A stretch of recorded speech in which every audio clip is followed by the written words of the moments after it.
You are a rowdy bunch. And that is good. Thank you. You're ready to continue? Yes. Yes? I want to thank you publicly for everything you have brought us. The question I have is that for about 8 years I lived in Excelsior Springs, which is about 35 miles northeast of Kansas City, with a friend of mine. She passed away in July of 2000. I came back to San Diego, to my home here, in September, and a couple of years later I bought a new car. And I thought in October, well, I'd like to go back and visit all my friends in Kansas City, which I did. And I was in Excelsior Springs. I thought I was in a very high, joyous vibration. And I was going down the road and wasn't driving fast. And there was a ravine beside the road, and there was a guardrail, and a huge deer come over the guardrail and hit the right front fender of my car. And I was very surprised, to say the least, because I felt I was in this loving, high vibration. I was having a great time. The trip was going great. And then I thought, well, is it possible, I guess this is the essence of my question, to be focused unconsciously and in a vibration unconsciously, because you said, and I believe there are no accidents, that this could have taken place?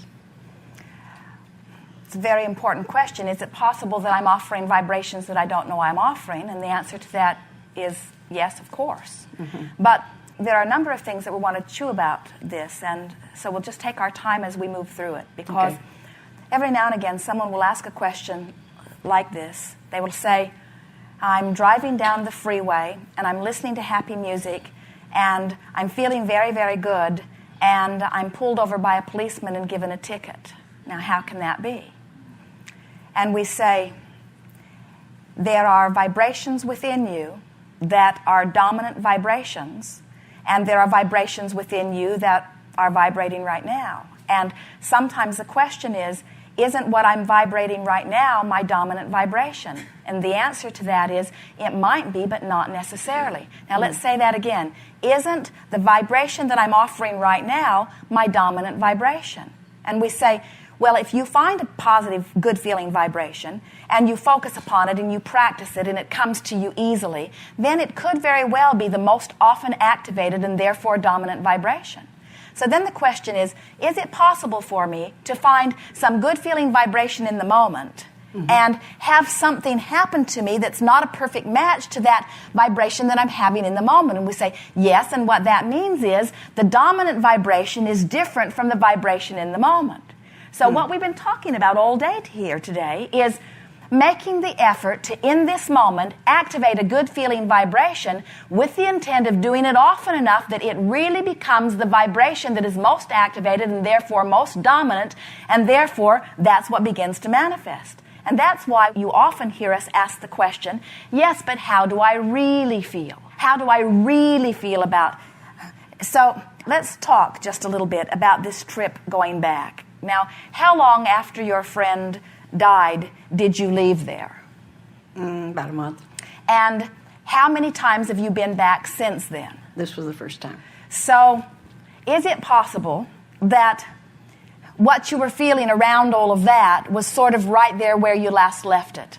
And even though you came someplace else and you activated other things, that going back there somehow reactivated within you some sort of unfinished business?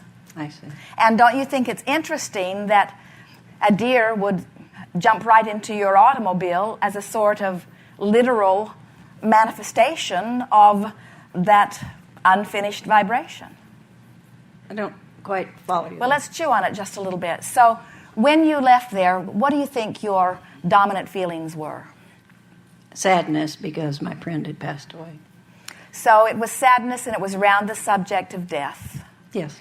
And did the deer die? Yes. So a little bit of a parallel there. And were you joyful when the deer died? No. Did you feel responsible? No, I don't think I did. So that time. you didn't feel responsible in either case. No, You I were helped sort- my friend through her transition. As you did the deer. Well, yes, unintentionally. Intentionally with my friend, but Well, I felt unintentional with the deer. And so talk to us about this intentional helping your friend through it. In other words, Well, we've been friends for many years. Yes. And she'd been my teacher and counselor, and I loved her very much. Yes. And I told her that I released her to do what she needed to do, and that I would be there for her through the whole thing, and I would not leave her, and I didn't.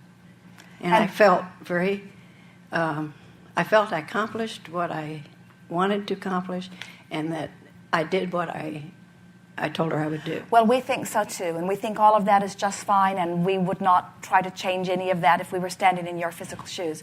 But the thing that we want to emphasize in direct response to your question is, you activated a vibration there that said, I'm going to be here to the bitter end. I'm going to be here in the death experience. I'm going to be a catalyst in the assisting of all of this. And we want you to see that since that was where your vibration was, the deer took the same opportunity.